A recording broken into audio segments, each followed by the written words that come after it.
everyone, and welcome to another Star Wars Power Half Hour right here on the Contiengecy Plan Podcast. My name is David, and this week we are going over two of the Age of Resistance comics that just dropped. We have Rey, and this one is titled Alone, and Rose, which is titled My Hero. So was actually really excited to get the Rey comic. I'm not going to lie, I wasn't as excited about the Rose comic, but I really thought that if they did it right, we could get some really good stuff here. I also have some news that we're going to go over, but first, if you haven't, really appreciate it if you would go follow me on Twitter at TC Plan Podcast.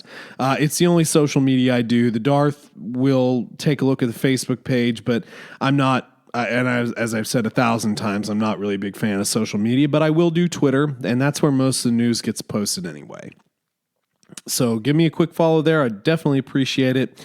So let's do a little bit of a spoiler-free sort of deal here. We'll go into some news, and we'll actually go into the comics. So first and foremost, Rey comic, loved it. Thought it was great. It is a great tie-in to The Force Awakens, and it... I don't think it necessarily gives anything big away, but it is a great supporting comic for the character and for the movies. So really enjoyed that.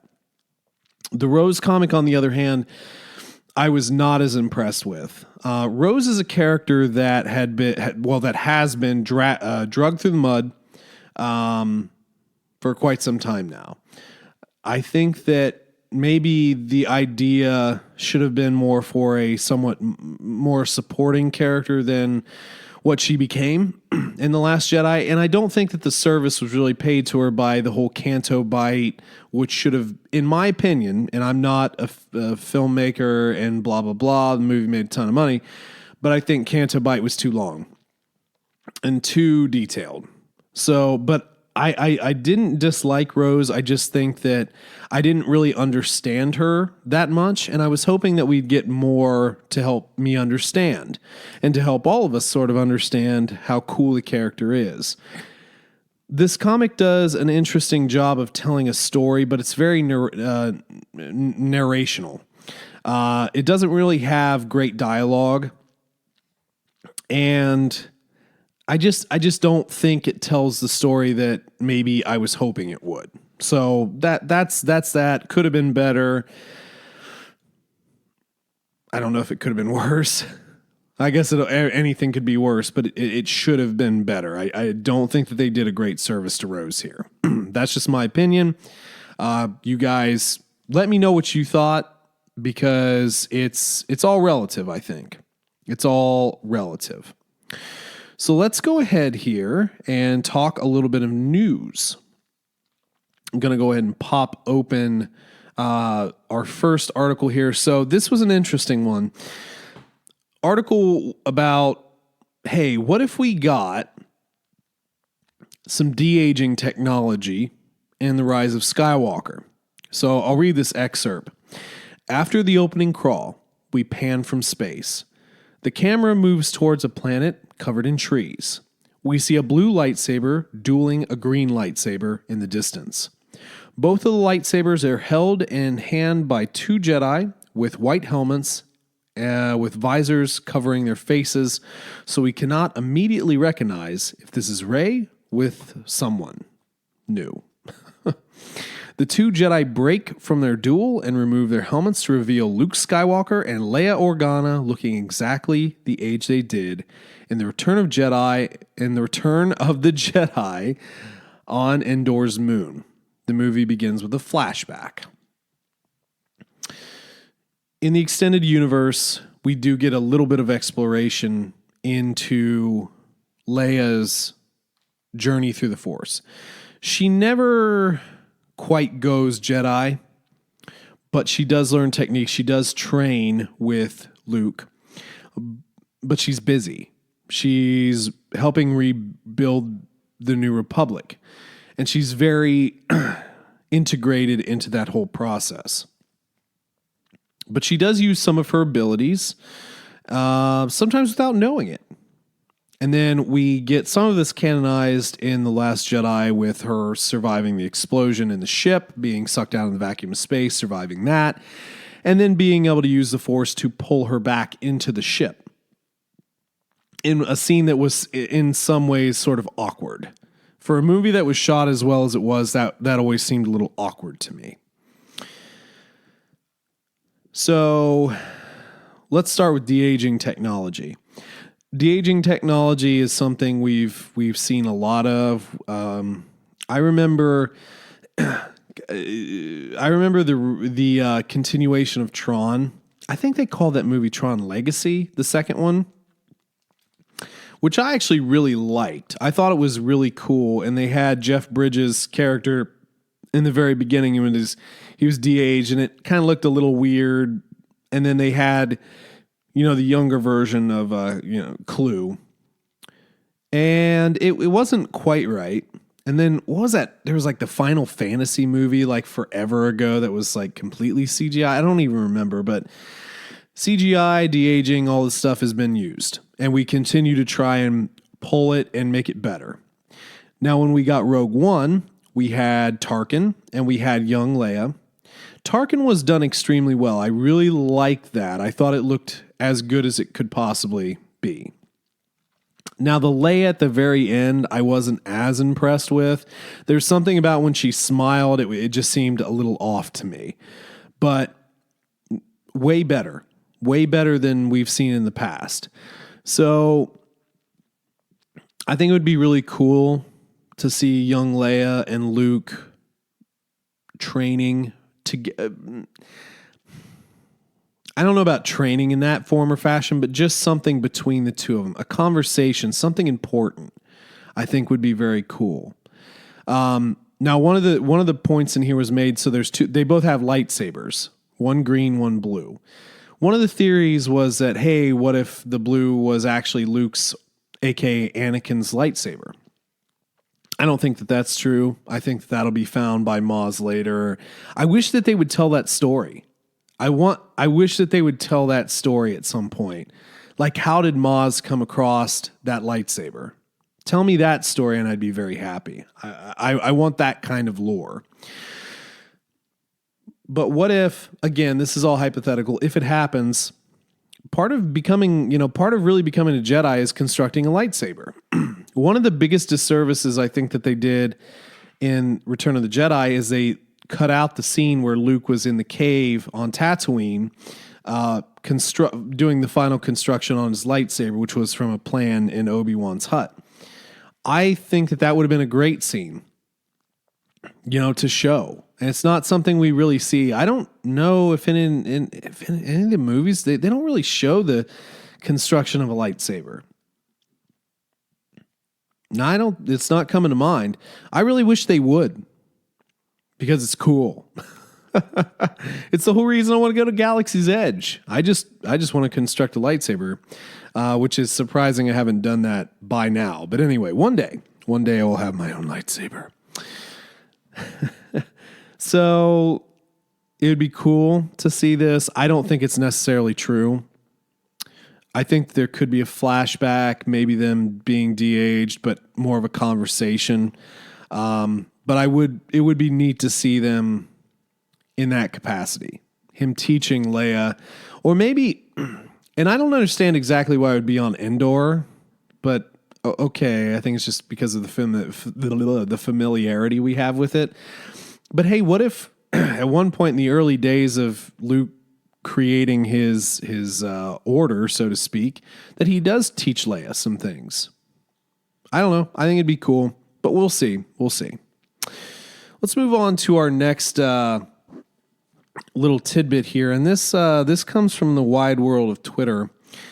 Let's see here. This was Star Wars Newsnet. We were given a look at some new items hitting retailers soon for The Rise of Skywalker. This may look familiar to those who saw a leaked promo item a few months back. The main difference is they replaced the alien Claude with Rose above Finn.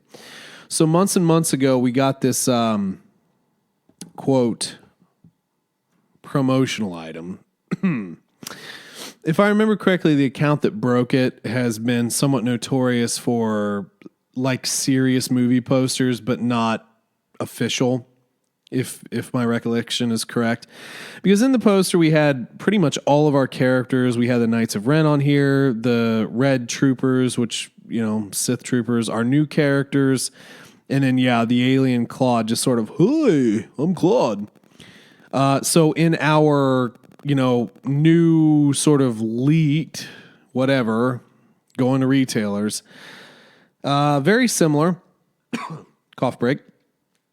Although it looks like we've eliminated the Red Troopers, potentially Sith Troopers, replaced it with the logo, and then again replaced the Claude with Rose. It's a very busy poster. There's a lot going on. Like there's a bunch of ships in the background. You got an A-wing, an X-wing, a Y-wing. Hey, there's the Millennium Falcon just blasting through everything. It's very busy.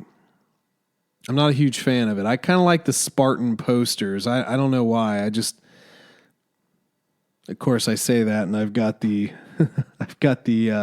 original trilogy posters behind me, and Empire is a pretty sparse. It's not a very busy poster. Now, the original A New Hope, the one that I have, not the original, but the secondary that came out there with the cool Darth Vader's lightsaber that looks nothing like what he carried. That's a little busy. It's got a lot of ships going on. The Return of the Jedi. No, it's not quite that busy. But I kind of like the little bit more Spartan posters. This is a little busy for me, but it's interesting. It's very interesting. But anyway, that's not the point. That's not why I brought this up. Why did I bring this up? Because we're going to talk about C-3PO. So in this poster, we have C-3PO. He's got a bandolier, which, like Chewbacca's, and a bowcaster.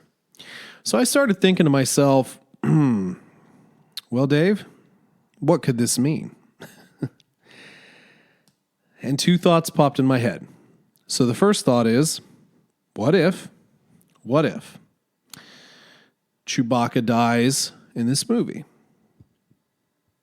And C-3PO, being so shocked by this, picks up the bowcaster and the bandolier, flips the switch, and just starts going to town, lock and load. Now, I know what you guys are thinking. You're nuts. But I think that there is a very special relationship between C-3PO and Chewbacca. In Episode 5, in Empire, we had C-3PO being shot by a stormtrooper and just blown into pieces. And Chewbacca is like the only one who's concerned. He goes and finds him, kind of starts to reassemble him, puts him on his back and carries him. I think that they're friends. I think that there's a bond there that maybe the sentience of C-3PO realizes now more than ever. C-3PO is not really a fighter. He's a protocol droid. R2 was always the one who was ready to zap anybody and get a little violent and use his his rockets to burn people. Hey, whatever. It's just R2 doing his thing. But what if C-3PO flips the switch, picks up the bowcaster, and I don't know, he's retained a little bit of that programming from being slapped on a battle droid. Hey, I'm just speculating here, but it is interesting to see him sort of decked out. Now, the other thing that I thought about, what if, because we're always talking about planets, what if we see Kashyyyk? What if they, I don't know, for some reason have to go to Kashyyyk and he's just bestowed these things while there? I think it'd be cool to see Wookiee Planet. I think it'd be cool to have Wookiees tear some arms off some First Order troops. But we'll see. We will see. Let me know what you think of that. Let me know if I'm crazy. Again, the Twitter. Okay, enough of yakking. Let's go ahead and run through these comics real quick. I'm going to start with Rose. We'll get this out of the way. Oh, that sounds bad. We're going to talk Rose first, and then we'll talk Rey. My hero. You know, I'm just gonna expound this a little bit. When I heard this title, Rose kind of came off as a little bit of a, I don't know if hopeless romantic is the way to say it, but like, it's like she needs a hero or something. And when I heard I just read like, my hero. I don't need Rose to be a Disney princess. I need her to be a BA, okay? She's a great engineer. She knows what she's doing. I don't know. But there again, I've also said this before. I don't really have heroes. I never really looked up to like comic book heroes as much as some people do. So I don't really need the hero, but hey, whatever. Anyway. Oh, old Dave, what are you talking about? So anyway, here we go. We are sisters of Automak. We were born on a small world called Hayes Minor, a mining planet known more for its ore than its people, which is how the danger began. We get to see those sort of yin and yang necklace pieces that Rose and Paige wear. But again, like there's no dialogue. We have like narrational boxes, but not much in the way of dialogue here. So we start up. We have Rose and Paige as kids. My sister is my hero. She always has been. I honestly believe she is destined for something great. So they're in this cockpit of a fighter. A Z-95 Starfighter. X-Wings were modeled off this, Pepe. And we see very early on that Rose is the engineer. She knows everything about this ship. Maximum atmospheric speed of 1,150 kilometers per hour. 9771 deflector shield generator plus an ANS 5C sensor unit. And not really built for two. As they're trying to cram two people in this little tiny cockpit. It's kind of funny. So, Rose, even at this young age, she knows all the specs of the ship, but Paige is more instinctive. She's the pilot. She's ready to fly. She wants to go fast. So they blast off and they see some debris and they fire their weapons and destroy it. Again, we see this hero worship. Direct hit from Rose. That was amazing. You're amazing. And then they see a planet and they go towards the planet. Now Rose wants a turn. Classic siblings. Well, it's my turn now. Can I have a turn? You've never flown anything this fast, and you've crashed things moving a lot slower. I have to start somewhere. Come on, Paige. I'll try really hard not to kill us. I did think that was kind of funny.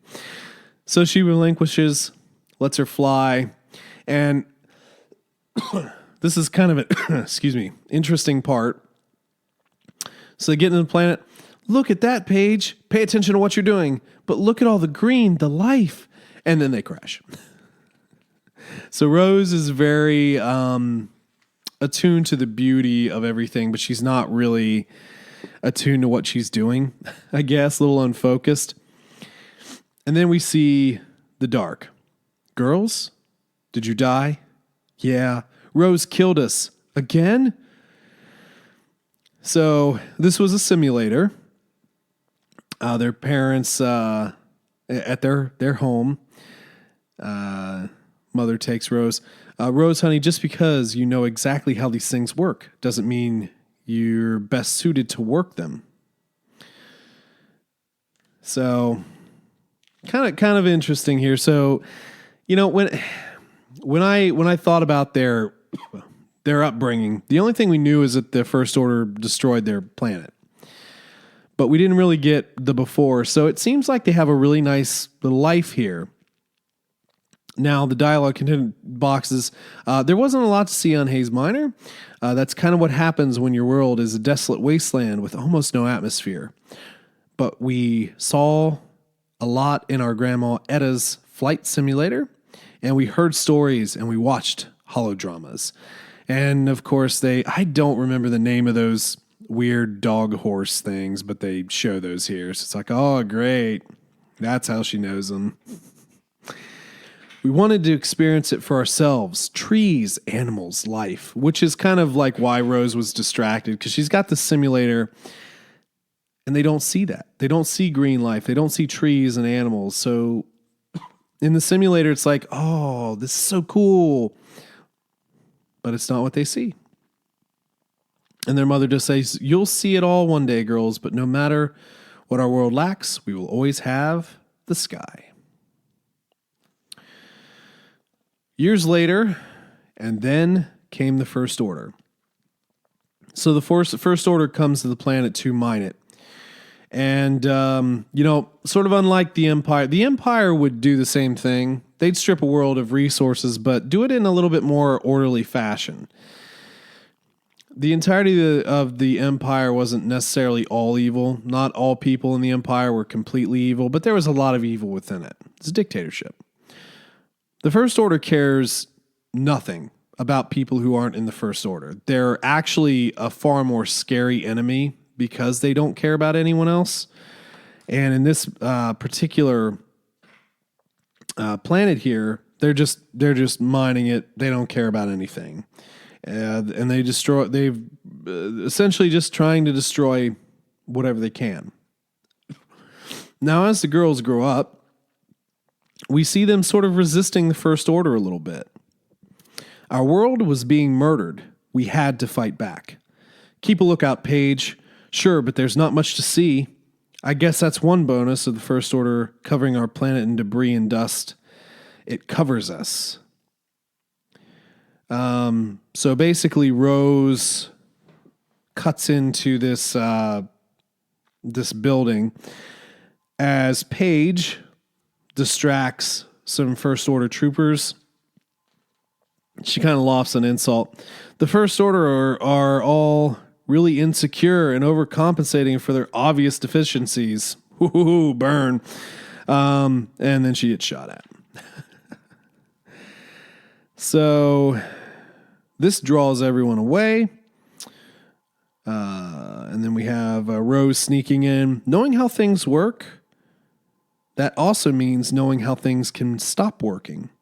The navigation and weapon systems of an entire fleet of mining bombers were sabotaged. So they destroy these mining implements, but they have this hope. We stop the First Order for 3 days. 3 days is all it took to bring in new ships and continue the bombardment. At this point, Rose and Paige's parents, they've bought transport for their daughters to get off world. The parents stay, and the girls promise they'll be back. So they left, and were welcomed into the Resistance. We have a panel here with Akbar and Holdo, which is kind of cool. It's kind of always neat to incorporate bigger characters. And we sort of see a bit of a montage here of Paige and Rose working together.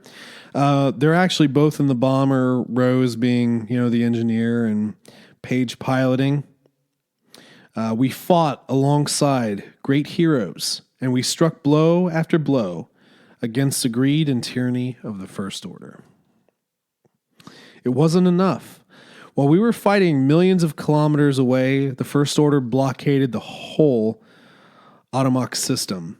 And then the First Order ripped our planet apart for its ore. Hayes Minor and its people murdered for nothing more than resources. We joined the resistance to fight for our world, and we lost it. The First Order took our sky. They took our home. They took our family. And we see here a few panels where Rose and Paige, and this is prompted by Paige, they're going to go blow them to pieces. Basically, they're looking to essentially steal this bomber that they had been working on and try and hit the First Order for all they're worth. But there's someone in our way. General Organa, sit with me. I'm sorry. I truly am. I'm sorry you weren't there. I'm sorry we couldn't stop what happened. You can get in a ship right now, set a course, find the First Order, and do your worst. It's your call. I won't stop you. I want to make them pay, said Paige. Of course you do. I understand maybe better than anyone. I know what it is to love a world. I know what it is to lose a world. Everything you knew, everyone you love. You can lash out. You can deal out a bit of destruction, but it won't make a lasting difference, and you won't be coming back. You need to ask yourselves, do you want to throw a tantrum, or do you want to make real change? Do you want to be a minor inconvenience to the First Order, or do you want to be a constant, frustrating pain in their side? So this is the decision that the ladies make to stay. And this is, of course, the wisdom of Leia. And the politicking a little bit, too. She knows how to work people. And they stay. We are the last sisters of Automak. We were born on a small world called Hayes Minor. For a long time, it was our whole universe. My sister is my hero. She's always been. I honestly believe Rose is destined for something great. And this is interesting the way they end this. And the reason I read it in this light and sort of made light is like I wanted you to get my first impression, because this last panel, I honestly believe Rose, and it's highlighted, is destined for something great. So this is actually Paige saying these things. So my hero is not Rose saying it was my hero is my sister Paige. It's actually Paige saying that my sister Rose is my hero. And that's the interesting kind of swerve here. I do kind of like that. But I've narrated this in my own fashion, and hopefully you guys appreciate that. But reading it and then some of the dialogue, it's not as well formed. So I hope I gave some light to it. I'm not a narrator, but anyway,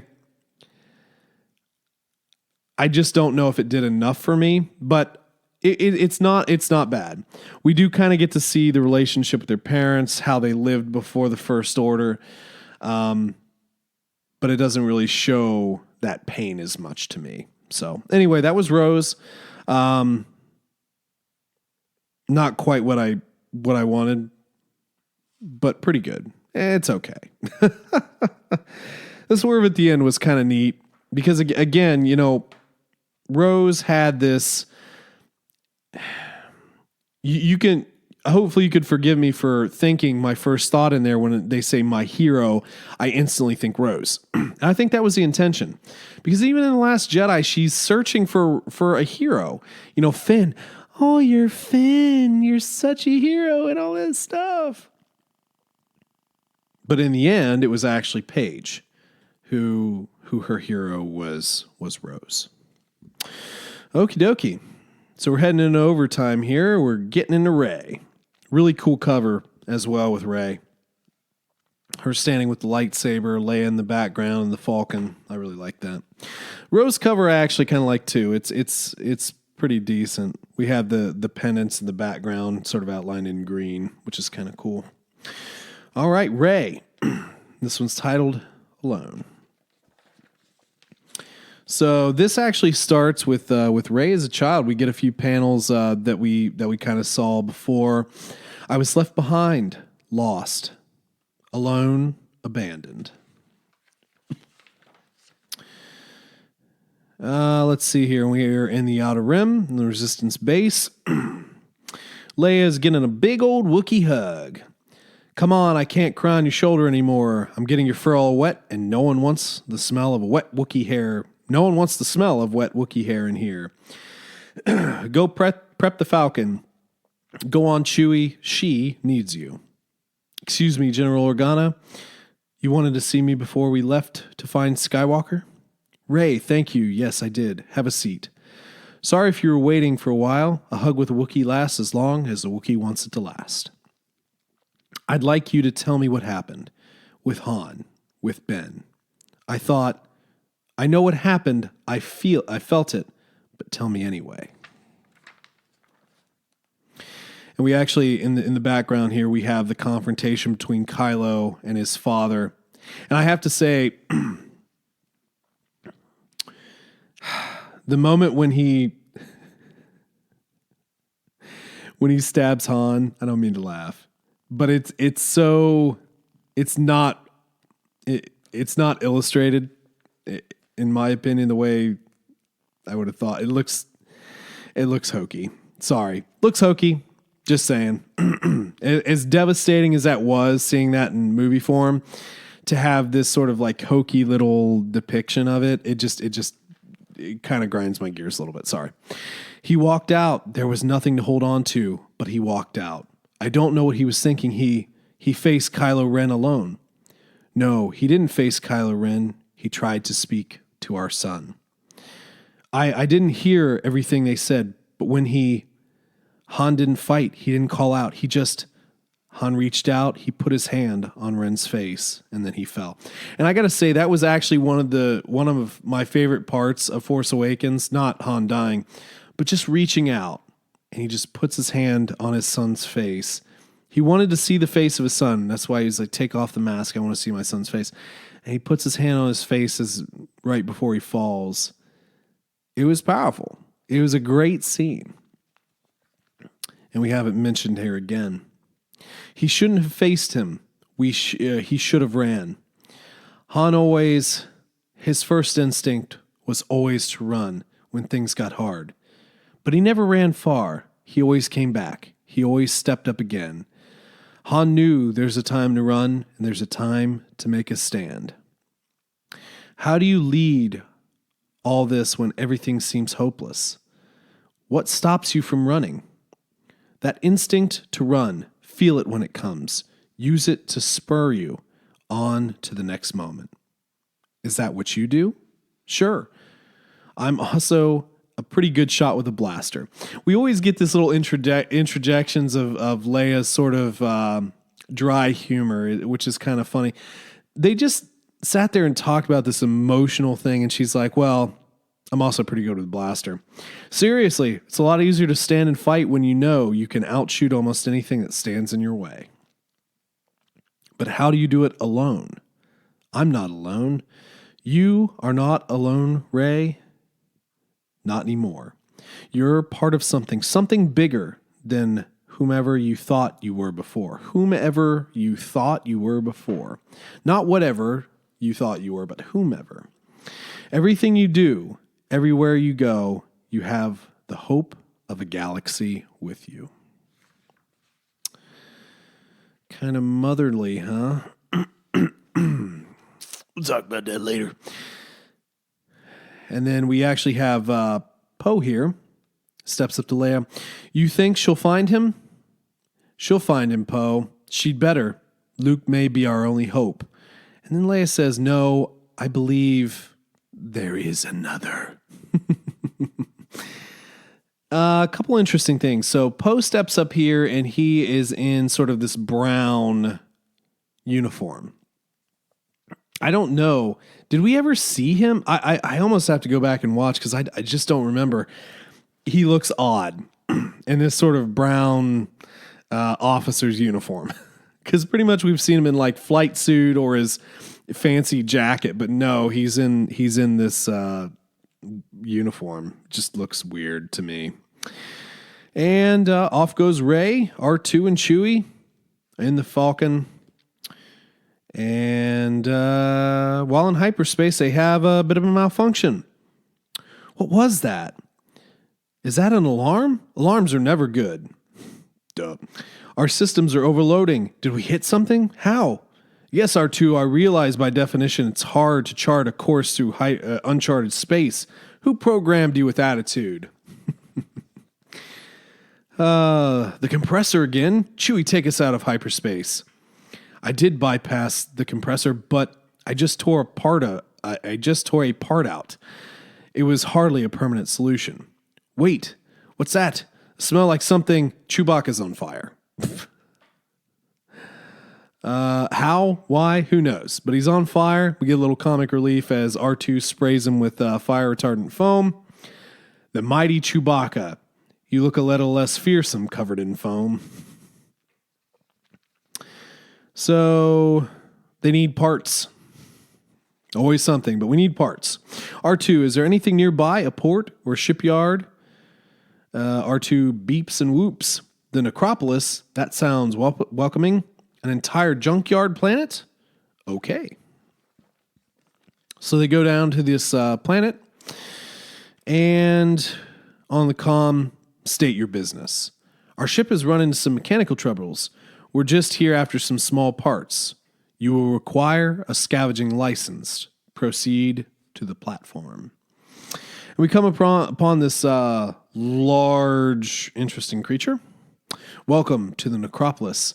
I am Ara Nay. You would like to pick the bones of the fallen? Pick the bones of the fallen. Yes, a little morbid perhaps, but I oversee a place called the necropolis, so it feels appropriate. A scavenging license will be 500 credits. 500 credits? Or indeed, you can try to find what you need in the empty void of space. So they agree to the price. However, there's a bit of a catch. Your crew stays behind in your ship, which will be clamped. Your license entitles you to take whatever you can carry, but there are still some functional ships down there. We can't have you taking off in something better than the junk you arrived in now. So this is just second nature to Rey. I mean, she was doing this on Jakku. This isn't scavenging. This is a feast. And she finds what she needs. And she starts to think, this is perfect. This is too perfect. And she ignites her lightsaber as a giant worm creature pops up. And she does have a little dialogue. There's a time to make a stand and a time to run. And she runs. As she's dodging through the junk, evading the worm, she gets into the cockpit of a really little known ship. You probably wouldn't recognize that this ship if it were to, you wouldn't know it. I mean, it's just like Boba Fett's ship. Or, I mean, I don't know. I guess it could be something else. Looks an awful lot like Slave One. Let me put it to you that way. Oh, man. So, anyway, she pilots this ship off. Looks like she just burns the worm alive. Geez, respect for sentient creatures. Good job, Rey. Anyway, she comes back on the platform, uses the Force to blow off the glass shielding here. You're back from the necropolis. That's impossible. You were supposed to what? The necropolis, you made it. You laid a trap. The energy surge we hit in hyperspace. You've been luring ships here, taking their money, separating the crews, sending people down there to their deaths. And we have a couple of Jawa, look like Jawas here. And it looks like they're basically slaves. It's interesting. So basically, what do we hear from Jawas? Some gibberish and Wootini. But this Jawa, maybe not a Jawa, but it does say yes. So I guess this one understands some basic. Well, our friend here, RNA, there's nowhere to run, girl. I'm not running. You will surrender yourself to the people you have enslaved and agree to be jailed for your crimes. What? Why would I do that? And Rey actually deignites her lightsaber, It says the same statement again, but uses the old Jedi mind trick, which works on our many-legged spidered friend. Back on the ship, here. Sorry it took a while. I had to overthrow a vicious despot and install a new leadership. You know what that's like. That's it. If this part's hold up, there's far less risk of sudden catastrophic implosion in hyperspace now. And then we end this comic on Octu. It's okay, Chewie. I'm not alone. Not anymore. I have the hope of a galaxy with me. Ah, man. That was a satisfying story to me. Hopefully you guys enjoyed it. Just a cool little adventure. Ties into the story really well. And sort of installs a little bit more confidence with Rey. Because it's true, she's been alone. I mean, she obviously knew people on Jakku, but she was herself alone. And now she's part of something much bigger. I thought that the conversation with Leia was very interesting. I think I've said this before. I always sort of had the theory and the thought process that, you know, she's a Solo. Not a straight Skywalker, but a Solo. But there again, I love the old canon where Leia and Han had 3 children. Twins and then a younger boy. Now, obviously, Kylo and Rey aren't going to be twins, but they have a connection. Luke and Leia had a sibling connection as well. I just have always looked at it and I said, man, it would just be cool to, they're, you know, family. And that could be a way to redemption for Ben. It's like, you know, Ben, you're not alone either. I'm your family too. You can't keep destroying your family. Or maybe you can, I don't know. But I feel like that would have been neat. But maybe a little bit too much like the original, I guess. Except one of them went dark and wasn't quite the same. I don't know. I just think it would be cool. And again, the scenes with Han in Force Awakens always felt like it was too familiar. Han, I feel like he knew who she was. Whether that be because it was his daughter or because it was Luke's daughter or because it was I always felt like he knew who she was. And even Leia, very, very quick to trust. And I don't know. I just felt that there was more to it. And, you know, this Leia is able to sit with her and have this intense personal conversation. So I don't know. Good comic, though. Very good comics. So we've ran way over a power half hour. This is more like a power 45 minutes. But hopefully you guys enjoyed yourself. I enjoyed these comics. Let me know what you thought. Again, you can hit us up on Twitter. You can find us on Facebook. Or you can send us an email at tcplanpodcast@gmail.com. Let me know what you thought. I'll read your stuff and answer your questions right here or on the main show. You know, and get to reading, guys. There's a lot of great stuff out there, and we've got so much more coming up.